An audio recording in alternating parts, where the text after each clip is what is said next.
A boy was walking his bumblebee. He tied it to a string.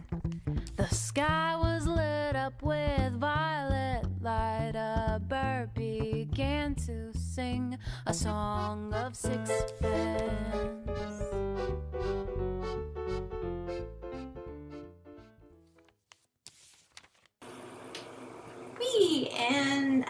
We are recording.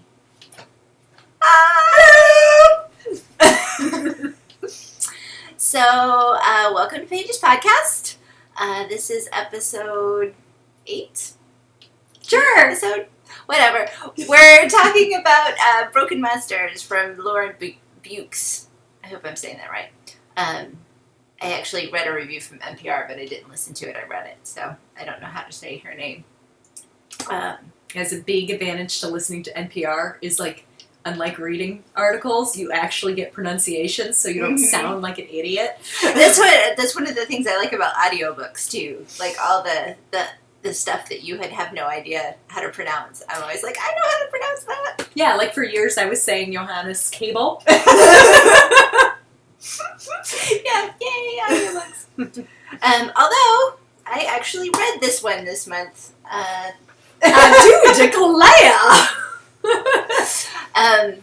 Since I kind of knew this was going to be, it's a horror novel, and I picked it because it was Halloween month, and I'd heard good things about it, but I knew it was kind of a literary horror novel, and I've found that literary stuff, I feel like kind of gets lost sometimes if you listen to it, or sometimes you can still appreciate the writing, but I don't know, with stuff like that I prefer to read it, so I really get it.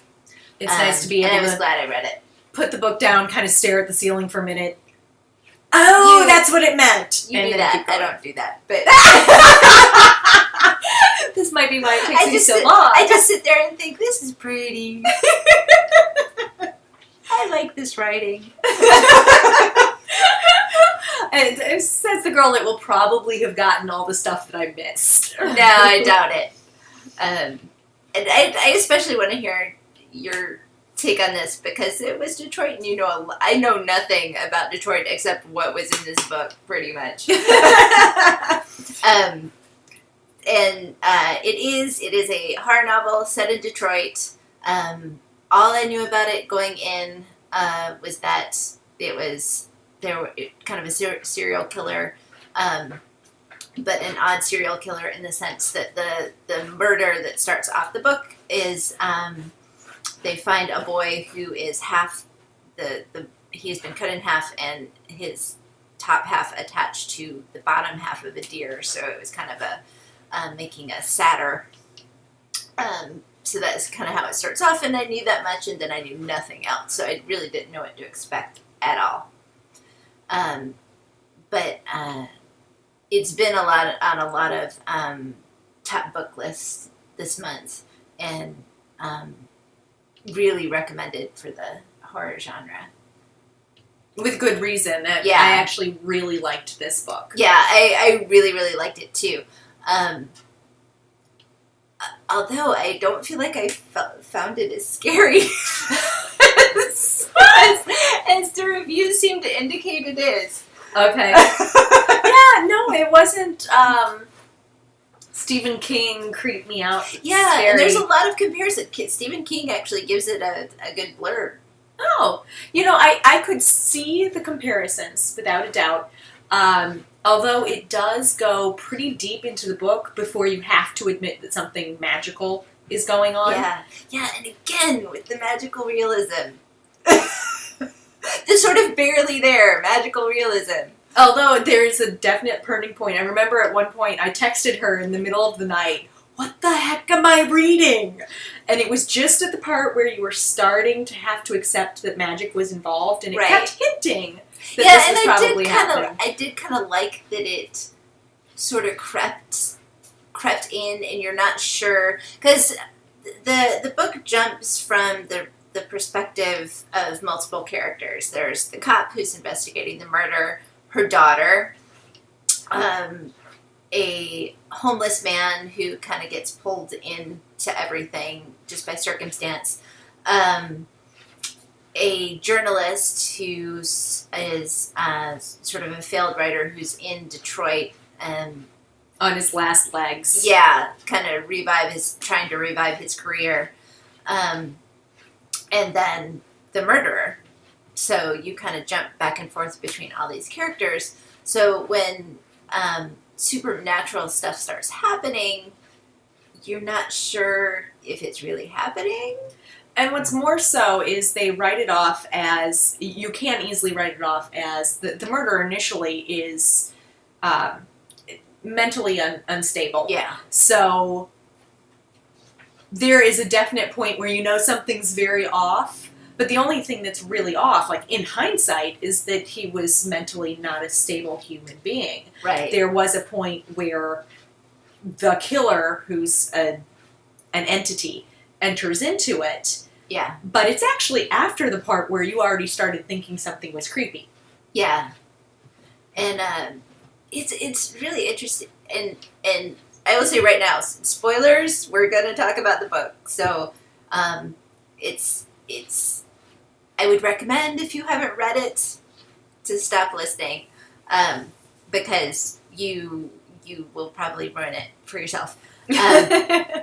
But so as the book is going along, you aren't clear. There sort of starts to be hints that there's an entity. You never really find out what it is. Although it calls itself Dream. Yes. And there's an overarching theme of artistic expression throughout the book, and it does make itself... It inhabits the body of the mentally unstable person who's an artist. So we've got that...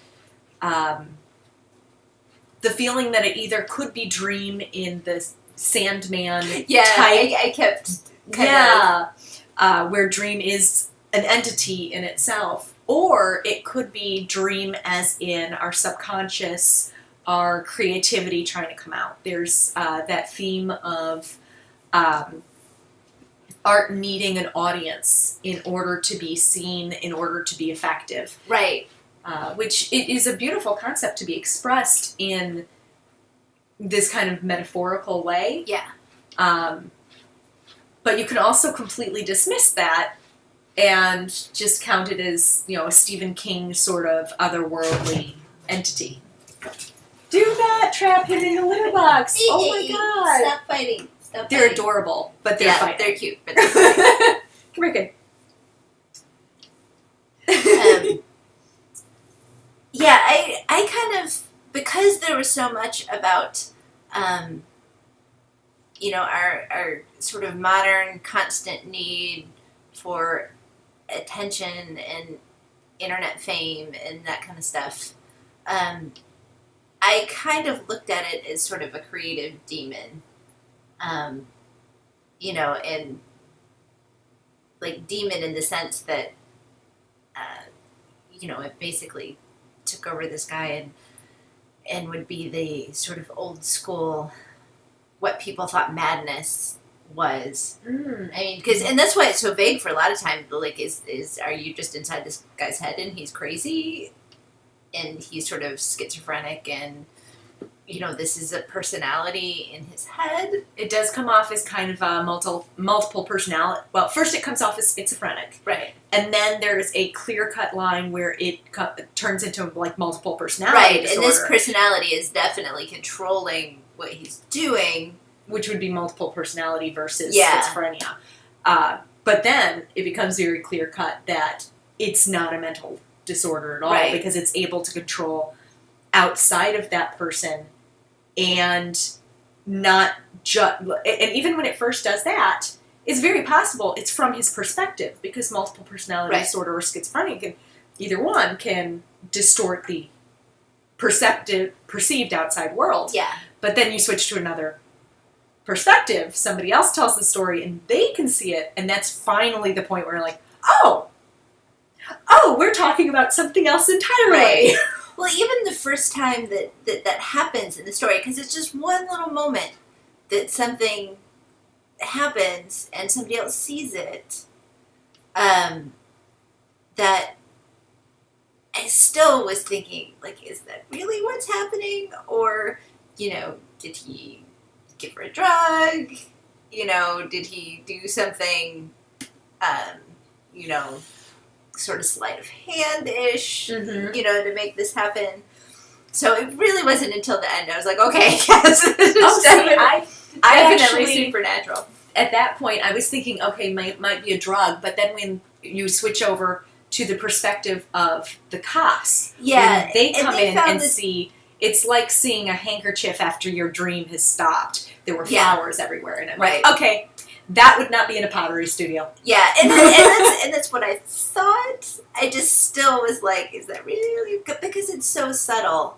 Yeah. I mean, it's obviously there, but even in the end, when it's very much there, the people in the book write it off as some sort of hallucinogen happened, and there's videotape, and the videotape is obviously, edited.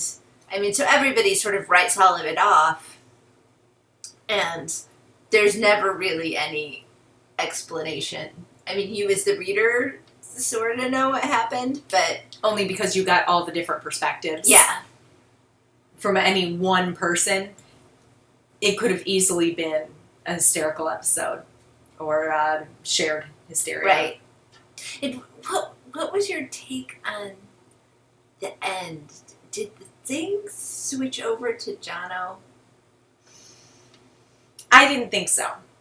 Okay. Because I wasn't sure, but he was starting to have, so, the things inhabits this Clayton, and as in the beginning of the story, he has something very traumatic happen to him, which is also very unclear. Like, I think his son and his wife are in a car accident, and I don't know if they got girlfriend and not boy wife. that he thought was the son, but really isn't because the guy's got emotional issues. Yeah. So he's a woman, and it's never really said son or not. He thinks it is. She's saying it's not. She's running away from him. But there is a car accident. He's in the accident. I think they were in an accident too. But that's really all you get. But the sort of trauma starts there, and he starts going. That's where the crazy really starts to happen. And I don't know if that's where the possession happened. I thought what or that if it was just opened up his mind.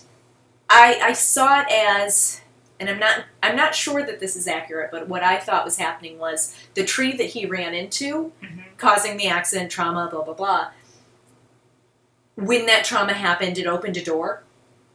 Yeah. And the entity was able to pass into him through that door. That makes sense. Because it's all about doors. Mm-hmm. And then the thing would have passed back out as soon as he was able to open another door. But his entire killing spree was attempts at opening the damn door. Right. And couldn't find a way to do it. That was my thought. I know that I was missing something with the symbolism of the doors, though. Yeah, I felt like I was too. I mean, and the very last thing that sort of ends it all is the final door that audience? Because so he brings all these people together, but he needs it to be filmed. So kind of towards the end of the book, he keeps trying to create spectacle that will be filmed and blasted out, to the world. And that's going to create, that's going to open the door. So he gets Jono to show up with his, iPhone camera or smartphone camera, and film what he's doing. And while he's filming, all the magic happens. And then the daughter kind of figures it out, and the camera's off, and things are kind of at a standstill, and she figures out she needs to turn it back on, and there's a door in a guy's face. A dead guy's face. That opens. she shuts it off, and then it sort of all is over. It wasn't quite sure, because I felt like he got the door open and all the stuff is happening. But I wasn't quite sure what the opening the door in the guy's face. I think that was the door back to his world. I think rather than inhabiting Jono, what was able to happen was the daughter was able to let Dream escape through the door that he'd been trying to create this whole time. All right. That makes sense. But, like, from having witnessed all this, and that was what I wasn't clear on, because Jono sort of becomes like he's building a cult kind of thing. I think my take on that was Jono's a jerk. Yeah, Jono was definitely a jerk. He was a self-centered ass. And all he really cared about was his, own fame and career and a legacy. Yeah. But at the end, he's sort of become all about this thing that happened, and he's sort of preaching the way of the door. And I wasn't sure if that was, okay, he saw something and doesn't really understand it, but thinks he does, and is now trying to spread this word, or did the thing just switch over to him and start planting that seed of I need to be seen. Mm-hmm. I think that was saying that seed is there in all of us. Throughout the book, we've got the concepts of the art needs to be seen, personal life versus private life, and how technology has changed that. Right. And there are instances with the characters in the book that shows you the pros and cons of connectivity. Right. Things like it's easier for sexual predators and for public shaming, and it becomes very personal and very emotional. But also that you are able to, text your daughter, see how she is. There's certain. It mainly focuses on the bad, but there is still that need for all of us to connect that way. Yeah. And I feel like when Jono took over it at the end, that was a full circle of, now that we've taken this path with this demon, look at it starting over again in this world. Yeah. Yeah, I can see that. Because he wasn't like the same level of crazy that Clayton seemed to be, the guy who ended up, who was although the he serial wouldn't killer. be, because Clayton was legit crazy. And that's true. But I felt like Clayton used to be still like mentally kind of disabled, but much more functional than he was, and that's why I kind of saw the whole car accident and like sort of caused the trauma and sort of unhinged him and opened him up for whatever this thing was. But yeah, what did you think about that?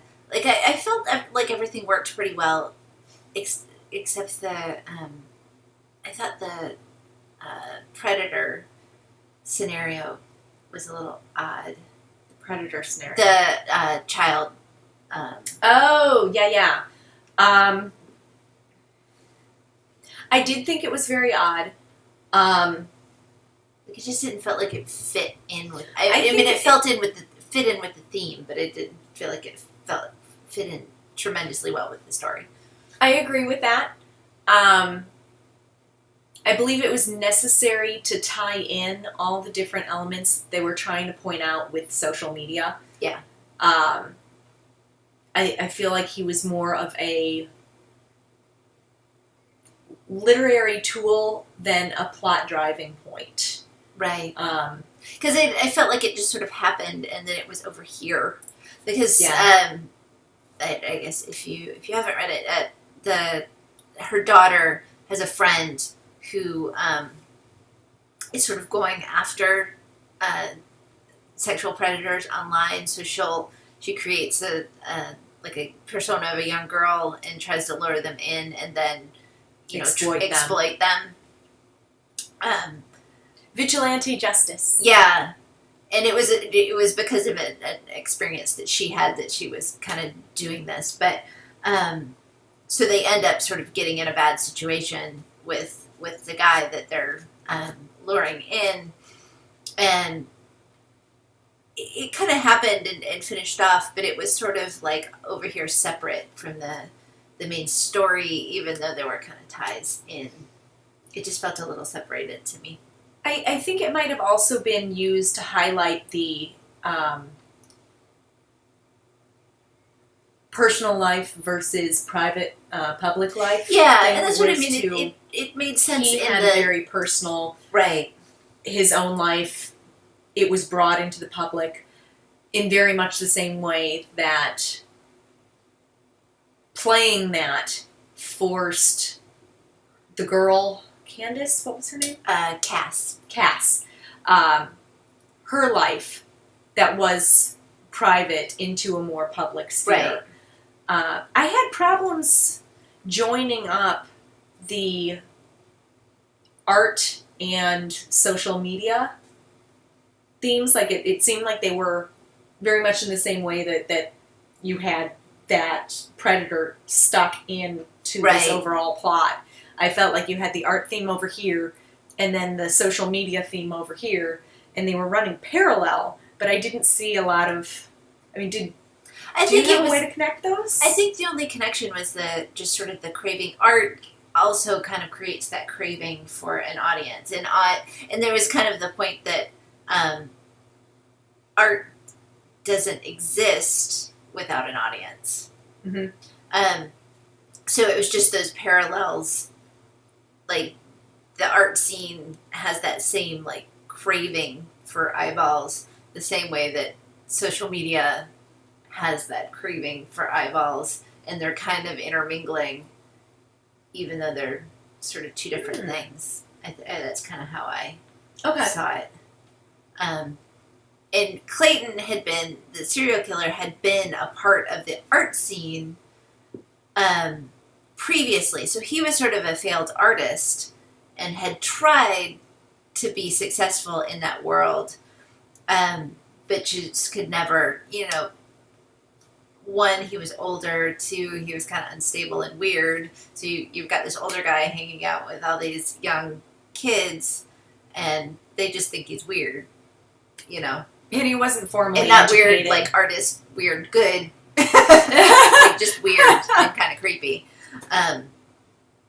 So when he gets inhabited by this thing and he doesn't see himself as killing people, he sees himself as building art that will transform them into something else.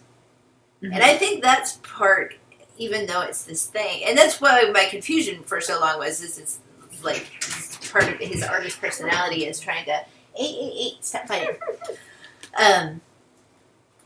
The artist personality is, just gone off the deep end and is trying to, like, create new life, or is this other thing that's in him doing it.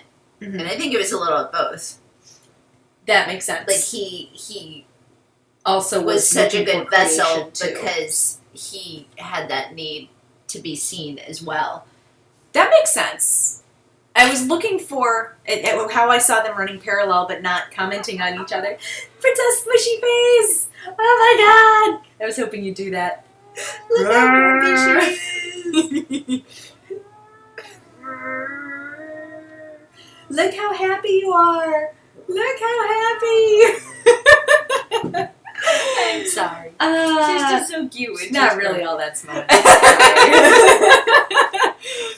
The commentary, like, I was looking for one making a commentary on the other, and that you just said is one making commentary on the other. So I knew there was that same sort of drive. Missing.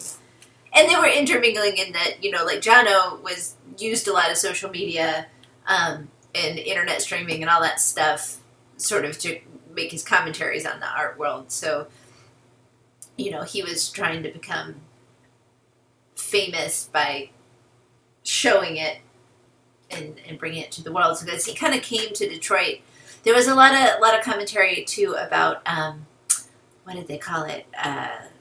Decay tourism for Detroit, like people coming to Detroit to like decay tourism. I thought you were saying decatorism, as in like Descartes. Like, is this a Detroit philosophy? Oh, I love it. And I felt very ignorant for a minute there. I was like, God, I'm right by there. I missed that. I don't think that's the right term that they use, but like, you know, sort of coming to just sort of ogle at the ruins of American society, because it's, you know, since the economic downturn, right? It is a very popular destination. Yeah. So he kind of came in and was trying to capitalize on that and sort of switched. You guys! We are podcasting over here. You have no respect. Down. Basil, come here, honey. Good baby. I think they're trying to get attention. I know. Every time they fight, both of them will run over to us like, hi. Jerk. Sorry. They do this, but they're not like this bad all the time. I will just cuddle you guys. It's not like I'm stingy with my cuddles. So he came to sort of capitalize on that and sort of switch to capitalizing on the art scene, kind of realizing that there was a lot of good stuff there as well, not just, you know, burned out buildings. Which is initially what he went there for. Yeah. He hooks up with this young girl who's a DJ, and she's kind of taking him around and showing him like the good things along with the... Much to his chagrin, because he wants, you know... Yeah, he initially decay kind of porn. wants... Yeah, decay porn, yeah. So, I really liked all the kind of art stuff in it. And there was a lot of humor in the book. Like, some of the conversations between the cop and her daughter were pretty funny. And there was that, like, media... technology and inequality there. Like the daughter's always on her phone, and the mom is trying to sort of keep up. You know what? It was initially distracting. I realized how, you know,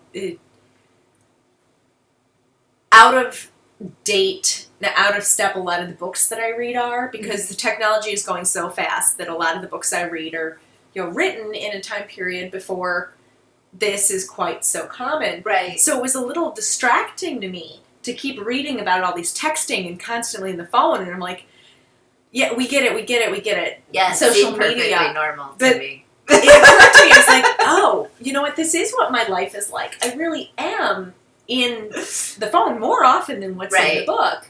But I'm so not used to reading about it that it was very odd having this in my paper. Yeah. And I actually liked how there was and this is one of the reasons I was glad that I read this, is occasionally there was a format change where you would be just reading, I don't remember, did they do text messages? Yeah, text messages. There was a chapter that was just kind of like reports. There was a chapter that was a comment section of like a YouTube video. Yeah, a forum. So I kind of liked how she did that. Yeah. That she kind of weaved that in, and it seemed very natural, or to me. It made the texting feel more natural. Yeah. When it was like in the verbiage, she looked up from her phone, now she was texting, and now they will open. It seemed in both two aspects, the social media aspect and in the Detroit aspect. It almost seemed like the author was trying to hit every thing in a list. Right. Like she wanted to mention YouTube, and she wanted to mention Vine videos, and she wanted to mention, what's the one where all the videos come up and you can choose who you talk to? Oh, it's not Snapchat. It's Chat roulette. Chat roulette, thank you. Yeah. So she's one by one going through that's what it felt like to me. Yeah. And then in Detroit, it was the same thing. She's like, this Detroitism, this Detroitism, this Right. Detroitism. Although, it all made sense, and I'm glad it was all there, but at some point I'm like, Yeah, you're going to have to stop now. Right. Well, and that was a little bit how I felt about like the whole pedophile situation too. Like, it's like, oh, you wanted to make a comment on this, but it feels a little forced. Okay. Like, you don't have to cram everything in. Okay. That actually makes a lot of sense to me. Yeah. That does. It's... At some point, you have to admit a painting is just a painting, not an essay. Yeah. You can only say so much in whatever format you're Right. given. But even with that little complaint, like, I liked it a lot, and Yeah, that's really I thought nitpicky it of us. was like, great. Yeah. we're not book critics. It's no. Very good book. Liked it a lot. Yeah. And highly recommended. And it is if you like kind of the creepy thriller kind Genre. of stuff, it's very, very good. I actually would like to read some of her other stuff too. I knew about, she also wrote The Shining Girls, which sounds really intriguing. I think that was the first book of hers that really got a lot of notice. And it is about a time-traveling serial killer. So it sounds like she does a lot of stuff that is kind of unusual, like this was. She also has Moxieland and Zoo City. Zoo City I've heard good things about too. Moxieland I'm not as familiar with. And I did know, but saw today that she has also written a couple of comic series. Mm-hmm. She did a story for Strange Adventures, and then also did a Fables arc. So I bet Dax has read that. My husband. I've only He was read a like the huge, first, huge, huge Fables fan. I've read like the first 4 trades, and they're phenomenal. Very, very good. I almost put it down when I finished the first one because the quality of writing got much better after the first one. Yeah. The first one was a little bit like, all right, I've seen this done before, but it got very good. Yeah, so I didn't know that. I thought that was kind of cool. So one of the things that I wanted to ask you about was, so the art party they were at. So they were at this art party that is like abandoned houses, and they go in and take over this abandoned housing development and give themes to all the different houses. And we had friends that were going out to Detroit for a theater bazaar, which sounded like pretty much the same premise. So was that just something that happens in Detroit in general, or was she just referencing Theater Bazaar? I think she was referencing Theater Bazaar. I think Okay. it was another one of those, like, mention this, mention this, mention this. Although, with the plethora of abandoned buildings in Detroit, Mm-hmm. there are a lot of art projects that go on with it. Right, so I didn't I've know if gone that to- was just sort of something that people did there. They do galleries in abandoned buildings periodically. It is very cool. One of my friends had an exhibit in what I believe was an abandoned building. They also do, this started a long time ago, but I think it's still running. People will get up in the middle of the night and paint some of the decrepit ones, the really bad ones, bright yellow, so that, because it's easy to ignore, just another building. Yeah. But when it gets really bad, people were, these things are bringing down property values. They're not safe. People set up drug dens in them. Yeah. So what a group of artists decided they'd do is make them eyesores so that people would tear them down. Yeah. So they did. It actually got a lot of momentum, and a lot of stuff was being done to whichever ones are painted yellow, because you can't just leave that there. Right. That's pretty cool.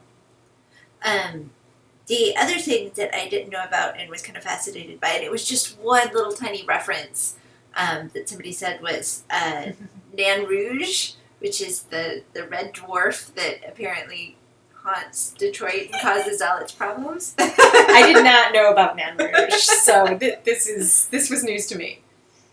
So I looked it up, and they Wikipedia, for what it's worth, thinks its origins are in France, and I'm not exactly sure how it got over to Detroit, but it is apparently has been cited by some people, and is blamed. And is blamed for all the bad turn that kind of Detroit took. So I thought that was kind of interesting. And there's a parade every year for the dwarf. That's what they say. I have not seen it, and that would have been way up my alley. I was kind of surprised that they did not mention, because of the time period in this, a lot of it's around like Halloween, they didn't mention Devil's Night, which in Detroit That is was huge. actually something I've heard of. Yeah, they burned down buildings, lots of buildings, on the night before Halloween. And it's spread a little bit in other areas, but in Detroit is pretty much, as far as I know, Detroit and maybe LA, I think, Maybe are like the two capitals of Devil's Night. Right. Maybe because I felt like she was trying to focus on the good things. And Devil's Night sounds fascinating, but it also sounds pretty destructive. No, it's not good. So, because I just in reading about her, the author is from South Africa. So, from what I understand, she had to go in and research everything, which may be one of the reasons it kind of seems list-like, too, is because she's not writing what she knows, she's writing what she researched. That's a good point. That's a very good point. And did it really well, I think. Mm-hmm. Like, I don't know that I would have It known feels if like, I didn't know, but... Yeah. I would have written this off as a local wrote it. I mean, she did Yeah. a very good job, and the research on this was phenomenal. She was able to get, no worry with spoilers, because we already said that, like the meat glue part, brilliant. Yeah. But yeah, I think she got a little bit of a soft spot for Detroit. Because it seemed like she wanted to portray it in a better light. And she did. I mean, it seems like a place that I would like to visit for all the creative, I knew Theater Bazaar was going on while I was reading this, and I was like, oh, I really wish I could have gone to Theater Bazaar. I would actually beg to differ on that a little bit and say that I didn't necessarily feel like she had a soft spot for Detroit, because I felt like it was an accurate depiction. Okay. Like, it's... Well, okay, so soft spot in the sense that she wanted people to know that. I don't know that you even need a soft spot to portray it in the way that it's just accurate. I feel like it was just pretty accurate. Yeah. You have to go looking for the bombed out areas. It is a place people just live. I mean, I always say nobody actually lives in Detroit, because nobody actually lives in Detroit. But truth be told, yeah, it's not that different from going to like Gary or something. Yeah. Yeah, it was interesting to me, because I feel like there is the perception that it's, a bunch of burned out buildings, and like, nobody really lives there, and it's dangerous, and it made it seem... We live in Chicago. Really? But we have a different perception of Chicago because we live here. Outside of Chicago, people think that everybody's shooting everybody, and all the time. You can't walk down the street, and so that's what I mean. Like, there's perceptions of places that you've never been to. Yeah. And although my perceptions of every other city is correct. Fully accurate. Yeah, and I never assumed I knew what Detroit was like, but sort of just the pictures that I've gotten have not been very good. And this painted a much more interesting picture. Yeah. That it would. Mm-hmm. Yeah. So, very, very good. So, yay! This was a good one! Hooray! Because it was like, 400 pages or something? We keep choosing these really long books. Oh, so I guess that's why. Because I was telling her before we started, I was like, wow, I really feel like I didn't like. I've read some good stuff this month, but I feel like I didn't read very much, like, or very many different things, which is fine. I just usually feel like I have this huge list of stuff, and it was because everything I was reading was pretty big. I had to sit down and like take 2 days out, an entire weekend, and be like, reading. That's what I'm doing today. Yeah. I'm reading. Yeah, and I guess it's kind of amazing that I got it done. I think I had a weekend that was a down weekend that I got a lot started. She's had kind of an incredible week where, like, she's the queen of the stack. Like, I keep a really busy schedule. This woman puts me to shame. She's like, really? I'm doing Krav Maga in the morning at 5 a.m. Then I'm going to work. And then I'm going to go to an art opening. And when I'm done there, I'm going to do a dance club. And I've got to get home in time to do my homework for school the next day. Yeah. And work. A couple weekends like that. And a couple weekends like that to come, actually. She's not dead yet. She's working on it. Another month. Then I get to rest. That light is so far off in the distance. I am impressed. It'll be fine. It's going to be fine. I'll keep dropping off kale chocolate pudding as often as necessary. Kale chocolate pudding is really good. Like, you wouldn't think so, but really it is. I can hide kale in anything. It was delicious. Yay! That makes me happy. Next batch will be better. It was a little bitter because I added too much cocoa. I didn't think it was. Too much I thought cocoa. It was great. Next time, it'll be better. Yeah, I want to try to make some too. Yeah, actually, I keep meaning to send you the recipe. I'll write it down before I leave. It's good. Recipe and show notes. Check it out. Okay, so what are you reading? This month, I read, I actually, did I tell you, did I podcast about the package I got from my friend Alan? The quarterly stuff? I don't remember if you mentioned it or not. Okay, I'll just mention it briefly in case I did before, because this was very cool.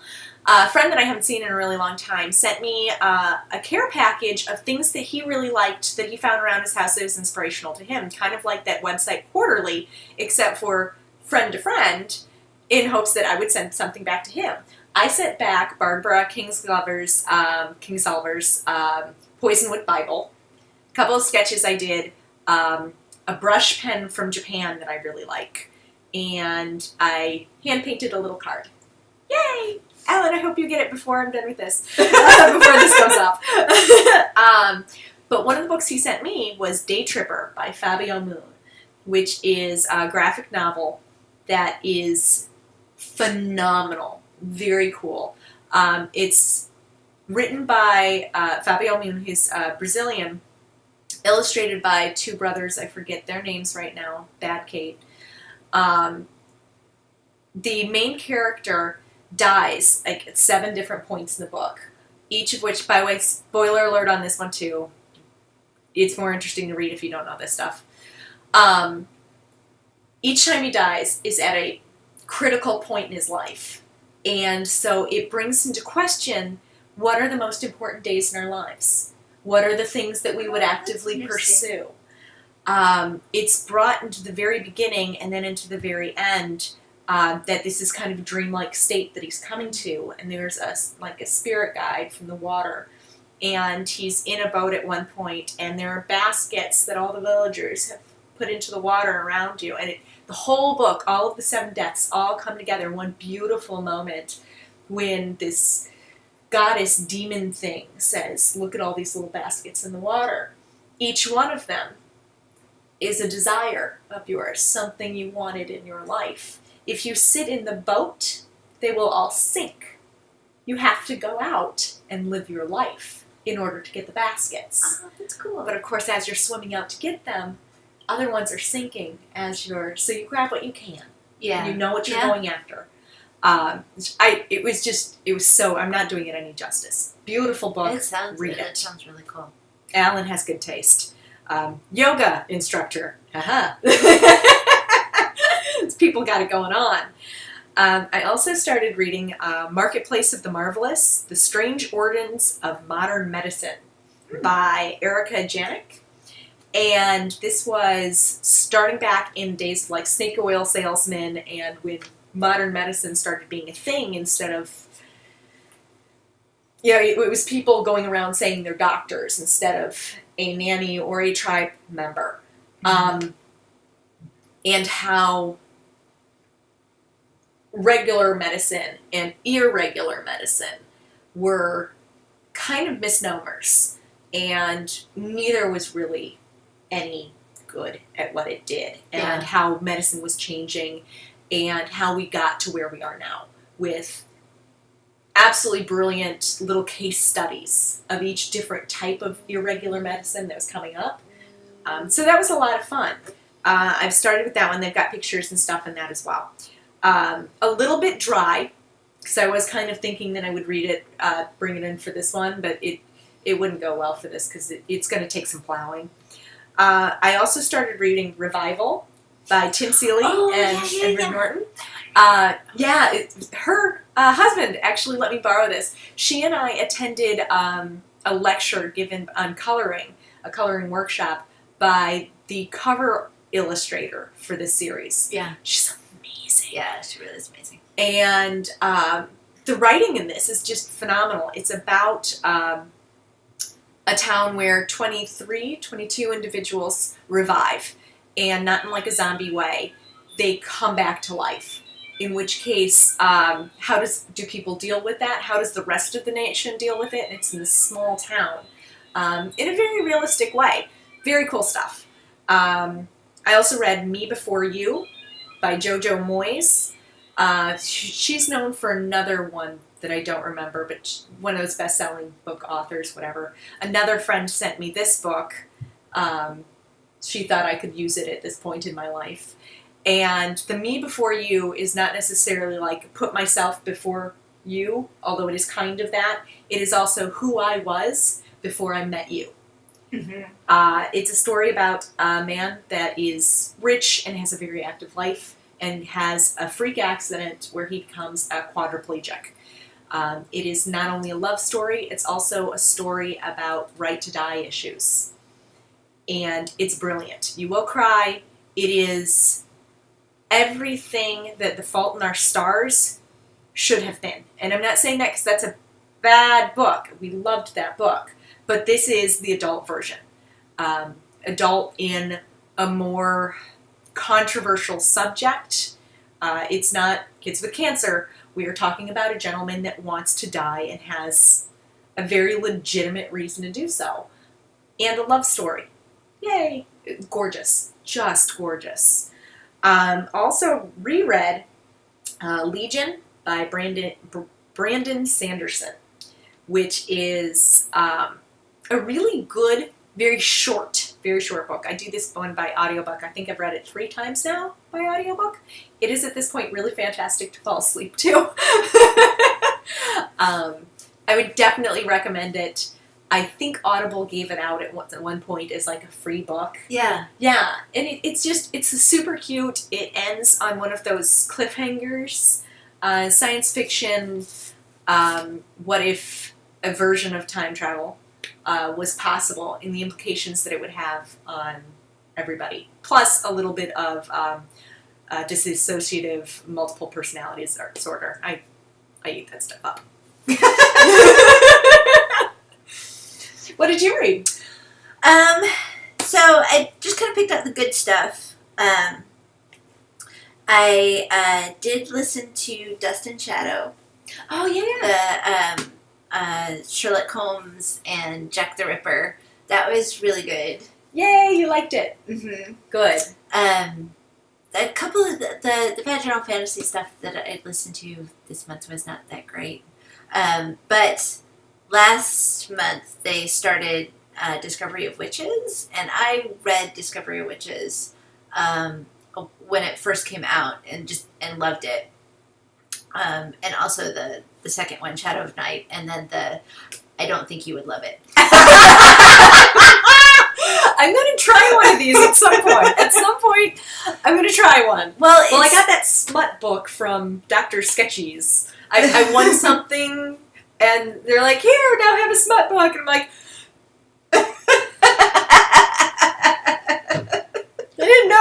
Surprise! Yeah, Discovery of Witches is not a smut book by any means. Oh.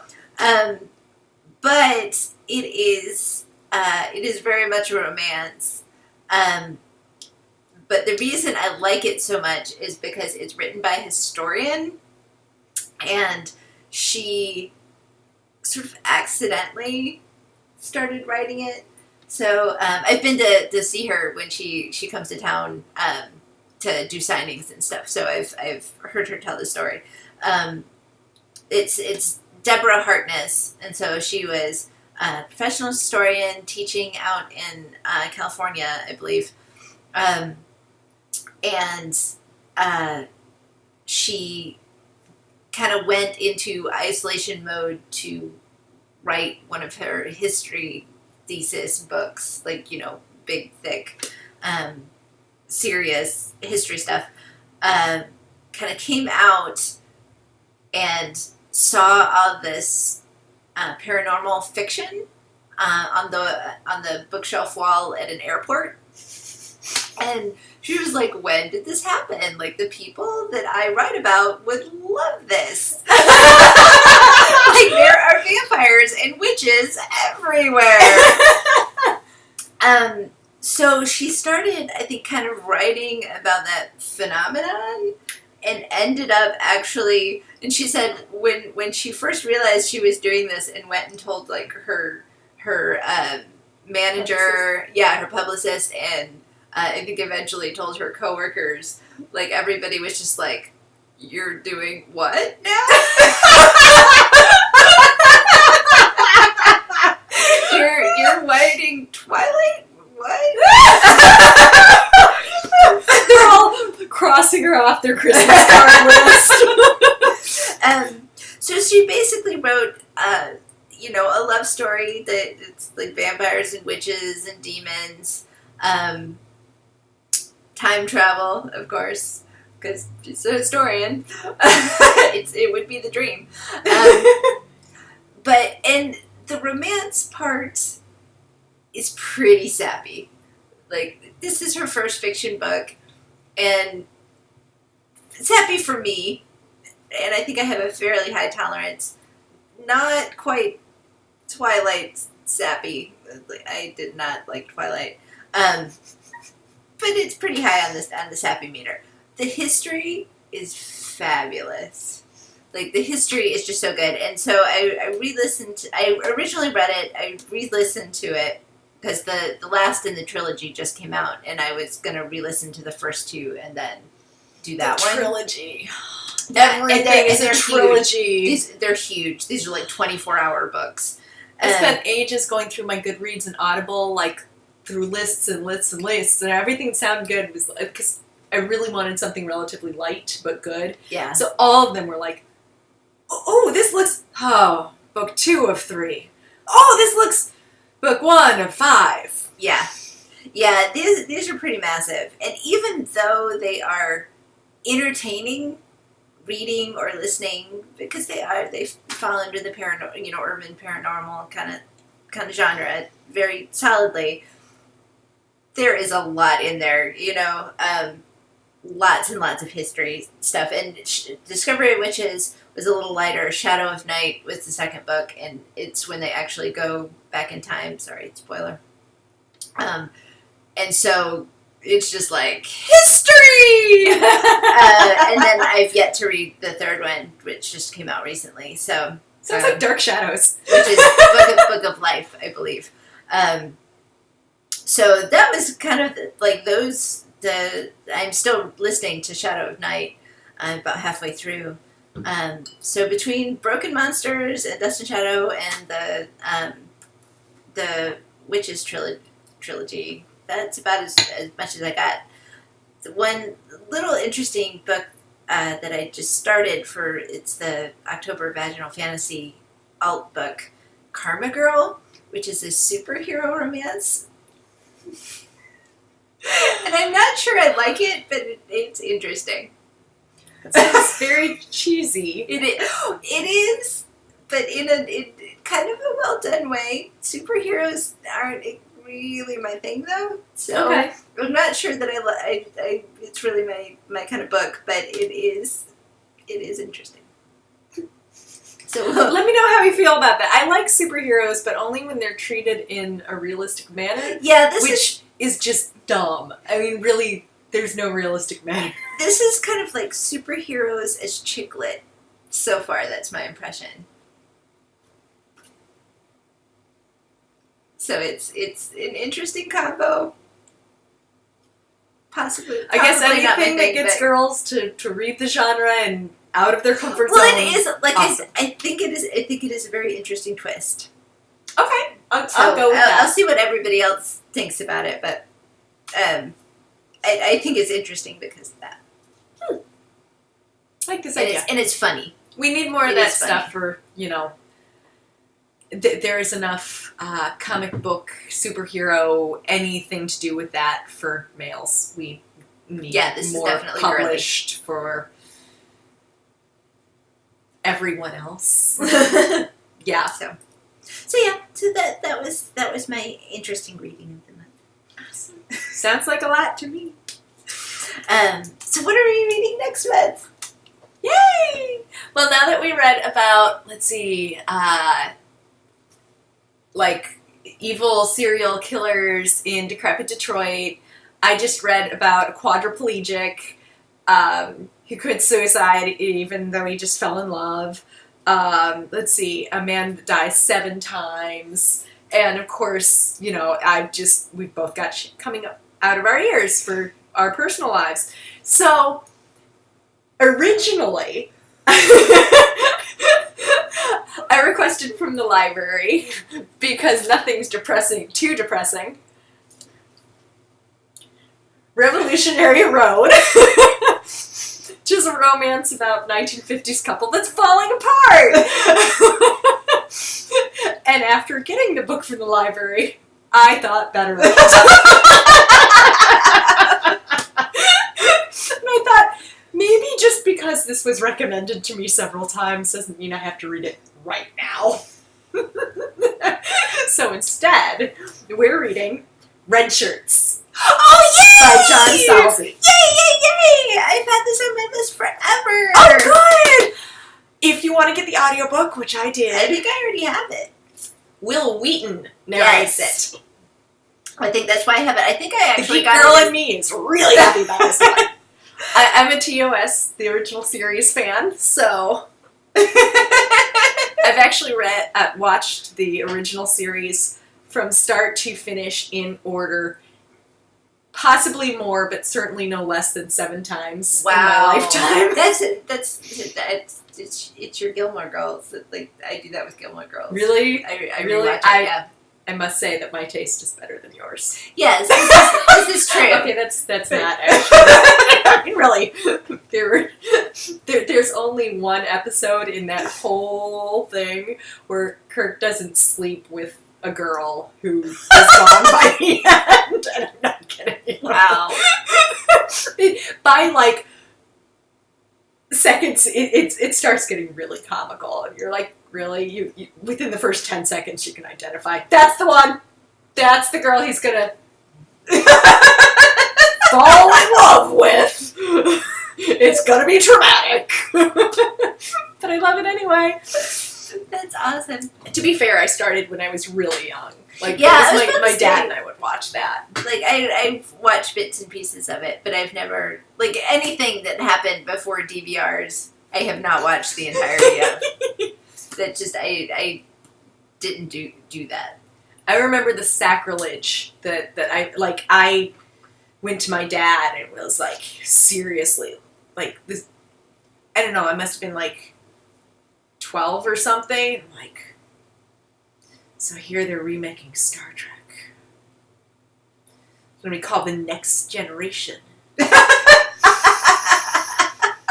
What do you think, Dad? What's our opinion going to be on this one? And we actually both ended up really liking it and watching it, but it was a big thing for me. I was not sure about this one. That's awesome. It is ridiculous. 12-year-old girls aren't supposed to be worried about that. But that's awesome that you were. Let me guess, you ate lunch in the stairwell. Yes, I did. So that'll be our next endeavor. Yay!